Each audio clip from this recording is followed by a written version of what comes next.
কেডা যাইবো সমন্বয়ক যদি পুলিশ আইসা ধরে নিয়ে জায়গা এখানে যেতে যেতে আমার পায়ে ঘা হয়ে পড়েছে। অনেক ছাত্র স্কুলে যাইতে পারে না, মা বাবা স্কুলে যাবার জন্য দেয় না। এই জন্য আমি এখন পানি আনছি আইছি আঁটুর ভাই রঙ্গি তুলিয়া। মহিলারা তো আপনি এই পর্যন্ত কাপড় তুলিয়া সম্ভব না।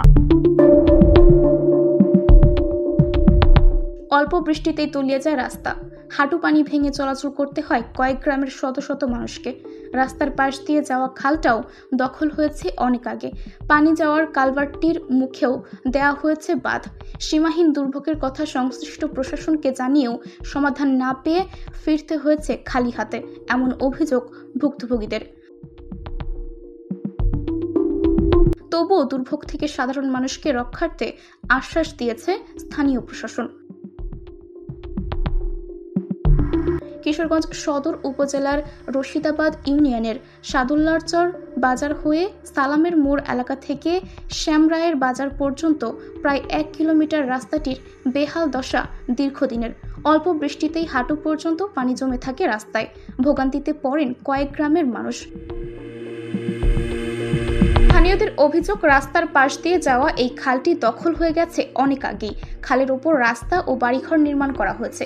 অবশিষ্ট জায়গা দিয়ে পানি চলাচল করলেও কালভার্টের মুখে বাঁধ দিয়ে দোকান নির্মাণ করেছে স্থানীয় প্রভাবশালী এক সমন্বয়কের বাবা। সমন্বয়কের দোকান আছে, এই যে এদিক দিয়ে একটা কালভার্ট ছিল, পরে ওরা কালভার্টের উপর দিয়ে দোকান করে দিচ্ছে।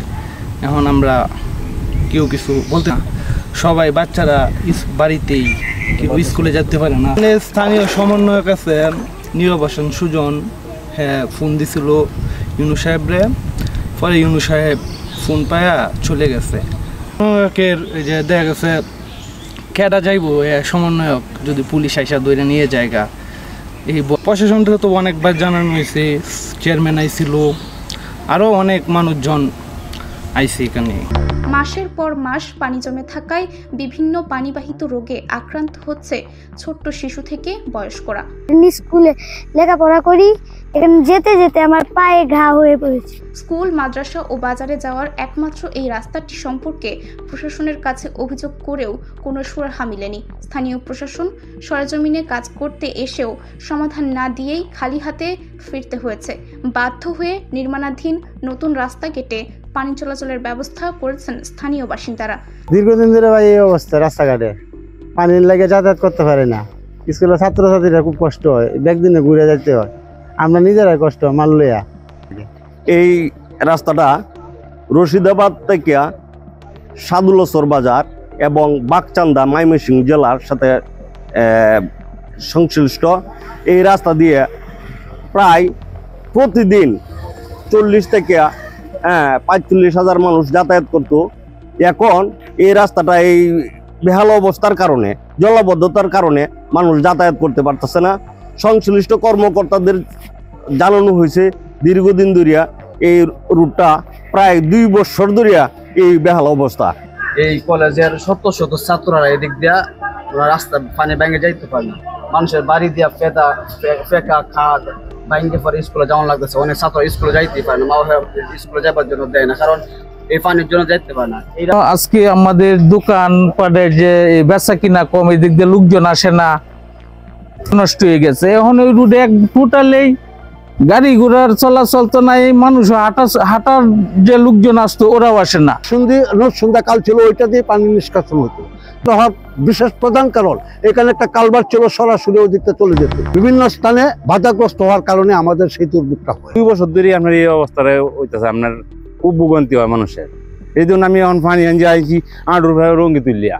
মহিলারা তো আপনি এই পর্যন্ত কাপড় তুলিয়া সম্ভব না আসা যাওয়াটা। এরপরে তো দেখছি অনেক মহিলা কাপড় সব ভিজে যাওয়া শুরু করে। রিক্সে যে আসলাম, একটু বেলায় না তো পড়ে যেতে পারতাম, এমনকি অ্যাক্সিডেন্ট হতে পারতো। নতুন কালভার্ট নির্মাণের জন্য বেশ কয়েকবার কাজ শুরু করতে চাইলেও স্থানীয় লোকজনের বাধার কারণে ফিরে আসতে হয়েছে বলে জানান স্থানীয় সরকার প্রকৌশল অধিদপ্তরের এই কর্মকর্তা। সালামের মোড় থেকে যে সবরার মোড়ে যে রাস্তাটা, এটা হচ্ছে আমাদের ময়মনসিংহ অঞ্চল অবকাঠামো উন্নয়ন প্রকল্পের আওতায় কাজটি চলমান আছে। কাজটির মোট দৈর্ঘ্য 6 কিলো। সম্প্রতি যে গত 1 মাস যাবৎ যে বৃষ্টি হচ্ছে বা কিছু বৃষ্টি, এই বৃষ্টির কারণে কাজটি আপাতত আমরা একটু বন্ধ রেখেছি, যাতে সাদুল্লাচর বাগচান্দা যে রাস্তাটা, এর মাঝখানে 1000 সংকুলান ছিল, 1000 চেনে যায়। তবে এটাতে যখন কাজটি করার জন্য গিয়েছিল আজ থেকে প্রায় গত এই বছরের 2025 জানুয়ারি বা তার আগে প্রায় 2বার আমরা ডিজারের মাটি কাটার জন্য বা ওইটা খনন করার জন্য গিয়েছিলাম। আর তখন স্থানীয়ভাবে সালামের মোড়ে কিছু লোকের আমরা তীব্র বাধার সম্মুখীন হয়েছি। তো এই জন্য ওইখানে জায়গা সম্প্রদান না হওয়াতে ওই কাজটি ওই সময় করা সম্ভব হয়নি। পরবর্তীতে যেটাই হয়েছে বা ওই ড্রেনটি না হওয়াতে কাজের প্রকল্পের মেয়াদ শেষ হয়ে যাওয়াতে ওই কাজটা ওখানেই সমাপ্ত হয়েছে। ওরাই আমরা অলরেডি লিখেছি যে সমস্যাগুলো পানি জমে থাকছে, মানুষজনের সমস্যা হচ্ছে। তো এটা যখন আমরা পুনরায় আবার চিঠি দিয়েছি যে এখন আমরা পুনরায় বরাদ্দের জন্য চিঠি দিয়েছি, যদি যখন আমরা বরাদ্দ পাই দরপত্র আহ্বানের পর ইনশাল্লাহ কাজটি শুরু হবে। পানি নিষ্কাশনে ড্রেন করে দেওয়ার পাশাপাশি খাল উদ্ধারে প্রয়োজনীয় ব্যবস্থা নেওয়ার আশ্বাস উপজেলা নির্বাহী কর্মকর্তার। আমি জয়েন করার পরে আমার কাছে এরকম একটা অভিযোগ আসে যে আমাদের এই ইউনিয়নের এই রাস্তাটাতে যেটা হয় যে জলাবদ্ধতা রয়েছে। তারপর আমি নিজে এটা পরিদর্শন করে দেখলাম যে আসলে এটা ওই জায়গা থেকে আপনার পানি নিষ্কাশনের কোনো একটা ব্যবস্থা নেই। তারপরে আমি আমার উপজেলা ইঞ্জিনিয়ার মহোদয় এবং পিও সাহেব আমরা সবাই মিলে এটা যাই এবং যে আমরা এইটা সমাধান করার জন্য আমরা একটা ড্রেনেজ সিস্টেম, একটা ড্রেনের আমরা কাজ হাতে নিয়েছি এবং আপনারা দেখবেন যে এটা খুব অচিরেই সেই ড্রেনেজ সিস্টেম কাজ শুরু হয়ে যাবে। এবং পার্শ্ববর্তী যে আমাদের যে পিছনে যে খাল ছিল, এই খালটাও যাতে আসলে কেউ অবৈধভাবে দখল করে রাখতে না পারে সেটার জন্য আমরা উদ্যোগ নিব এবং এটা কার্যক্রম আমরা খুব শীঘ্রই এটা চালু হবে। তবে শুধু কথাই নয়, দুর্ভোগ লাঘবে দ্রুত ব্যবস্থা নেবে প্রশাসন, এমনটাই প্রত্যাশা স্থানীয়দের।